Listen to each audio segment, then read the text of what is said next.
Hey everyone, just wanted to do a quick video tonight. I got the carbon winglets installed on both sides, got the fairings back on. Say they turned out pretty good. They do stick out pretty far from the side of the fairings. It's my only concern now.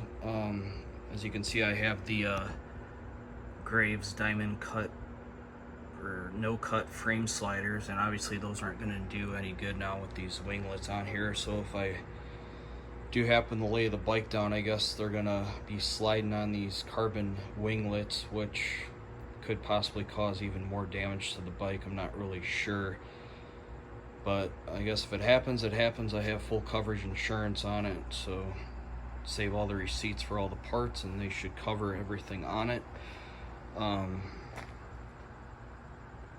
I really like how it looks on the bike though. They turned out pretty good. Like I said, the only thing was I wish I could have got them installed a little bit farther forward on the fairings, but it's just how they fit in order to make sure they're flush on the top and bottom mounts on them, because like I said, you have to put the screws through the fairings to mount them on there, so they are going to be permanent now. But I do really like how they look on here. A lot better than the previous, the Poog downforce spoilers that I had on them. Along with getting these on last night, I also lied and said I didn't have any more carbon to install, but I bought these from Moto Composites. They're on their website is called, I think, upper fairing infills, which is this piece right here.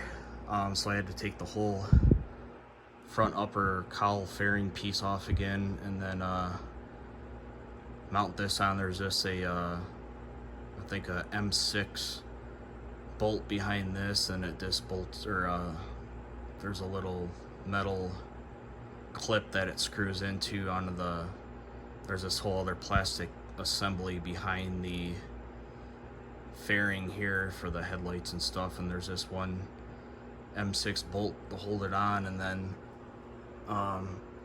the bolt up here also holds it in place, and then the fairing, upper fairing, clips into it on the sides, and then you have the dash panel that goes on top of it. So yeah, everything on both sides on that lined up really good. I was gonna go with the blue carbon again from Moto Composites, but of course special order 2 to 3 months to get it. Just ended up going with the plain carbon weave in glossy. They actually had it in stock. All my other carbon on this thing is all twill glossy, so I guess a little contrast with the front being twill and then this going the plain weave on it.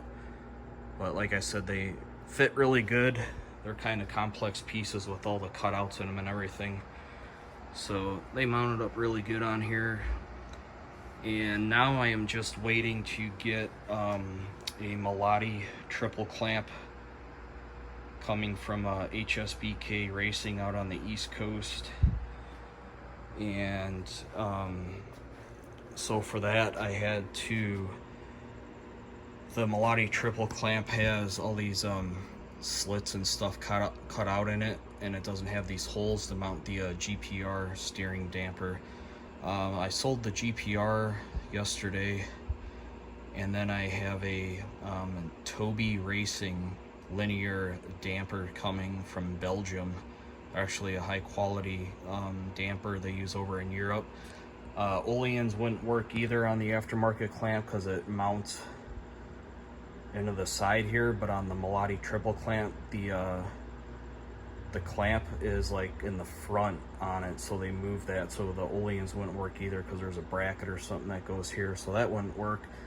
I did look at K-Tech, which they were out of stock, and then I started checking out these Toby Racing ones, and I actually got it in a blue anodized color, and it mounts pretty much right up here between the front of the tank, and behind the triple clamp there's a bracket that goes over this, and you put the nut back on it. So that stuff should be here in the next couple weeks, then I should be done with this thing finally.